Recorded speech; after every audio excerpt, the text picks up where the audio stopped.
Idolatry. What do you think of when you think of idolatry? Idols. What'd you say? Idolatry. Idols. Okay. I think you said Bibles. You're really throwing me there. Okay. So, to a 21st century American church, this can oftentimes seem to be an obsolete word. We don't have little golden statues. When was the last time you saw an idol sitting on somebody's mantle? I mean, the last time I saw one was the last time I saw a Hindu temple in Chicago. No one believes in that stuff anymore, right? Nobody has idols sitting around their house. A shiny statue won't do you any good. Most everybody will buy that. Other than the Old Testament and maybe that sci-fi show Stargate, I don't think I've had any other experience with the name Baal. Baal. In Stargate they call it Baal, so I'm getting back for it. Baal.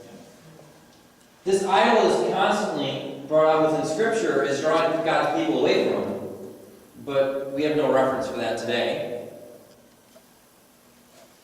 The second commandment of the 10 is don't carve images or idols for yourselves to worship. But I think today we could all think along the same lines. Who in their right mind would worship something that you can make with your own hands? Right? That doesn't make much sense. We Americans today are much smarter than that. And we would never fall for something like that. Of course, there is the rare exception. Like I said, I've seen them a few times before, the idol.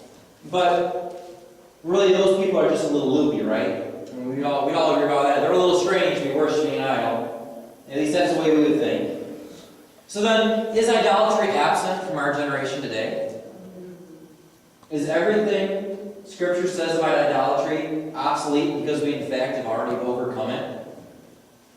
Wouldn't it be nice to say that there's at least one aspect we've overcome? That we've progressed in at least one form or another? But unfortunately, as everybody here already seems to put forward, it's not. If you're familiar with Philip Yancey, he says that what the Old Testament calls idolatry, the West, which is us, calls addiction. Oh. Well, that one's not so distant anymore. I mean, we really have to get creative to bring idolatry into our culture sometimes. We have to say, oh, well, idolatry is anything we become obsessed with. Which is true, but sometimes it becomes distant in our mind because it takes a little creative work to get idolatry into our culture. Well, not to get idolatry into the culture, but to understand where idolatry is in our culture. We've seen addiction all around us. That's much more familiar.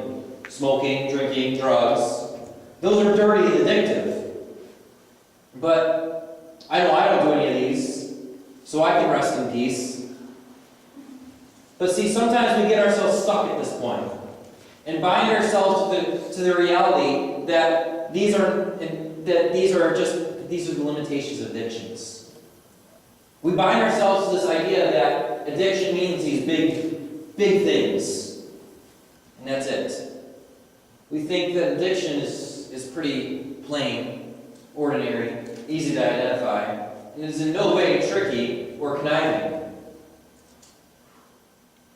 We've already been caught on that one. The big one on the rise today, which again everybody would probably recognize, is pornography.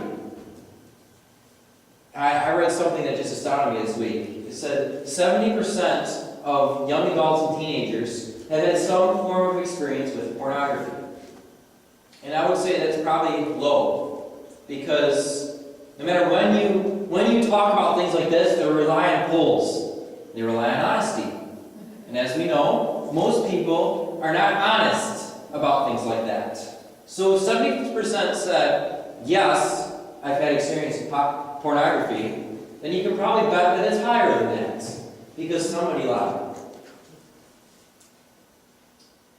And of course, going hand in hand with pornography is sex. That dirty little it's only a three-letter word. This one word that we're afraid to talk about seems to be becoming more and more prominent of an addiction within our community. Casual sex has become a normal way of life for much of the younger generation today. I remember Sarah coming to me, talking to me about a conversation she had with a friend of hers that was just completely astounded that we weren't practicing casual sex. And she didn't understand why that wasn't just a normal part of a relationship. Even besides the fact that I was preaching, this was normal for everybody in her minds. And that even blew me away a little bit because I didn't realize it was quite that casual. So, what is wrong with addiction? I mean, because quite a few times when we find ourselves addicted to, the act itself isn't that big of a deal, right? We can find ourselves addicted to things that are really pretty plain, ordinary. They really don't have an offense about them. So why would an addiction to them be wrong? What about addiction makes it something to avoid? Well, Gerald May describes addiction as a compulsive, habitual behavior that limits the freedom of human desire. When we're addicted to something, it starts to consume our lives. We get stuck. Suddenly we lose our ability to make choices. We tell ourselves that we can stop if we want to, but in reality we never do. There's many things today where you say, well, I could stop if I wanted to. Even now, as we're talking about this now, and as I start to prick you a little more and a little more and a little more, and try to make you uncomfortable and realize that you all have addictive behaviors, you're all going to say, well, I could stop if I want to. In reality, you're going to say, that's not addictive in my life. But in reality, if that's your first answer, I can stop if I want to, and tomorrow you still do it, then you're probably addicted. Addiction is this beast that grasps a hold of us and never lets us go. It's destructive. Addiction takes something small and seemingly harmless, such as alcohol, which in fact in small quantities is beneficial to the body. And addiction takes that something small and makes it acceptable as it progresses more and more. A certain amount becomes all right. We start to think, it's okay if I start here. But then tomorrow, because I'm already here, it's okay if I go a little bit more. I mean, you figure, it's like buying a car. I'm going to pay $18,000 for this new car, but this one is only $20,000. I'm already paying $18,000, so why not $20,000? It's just a little bit more, right? And then you walk across the parking lot and realize, oh, there's one for $22,000. Well, I'm already at $20,000, so why not $22,000? And then slowly, it just becomes worse and worse and worse. And it builds upon itself. As we move forward, the action starts to become more and more tolerable. One guilty pleasure leads to another. We accept it as okay. The problem is that we start to progress down a gradual path of toleration that leads to more and more. Then our mind starts to slip into a state of self-deception and denial. Nope, I haven't crossed the line yet, even though a year previous the line would have been 3 months ago. I haven't crossed that line.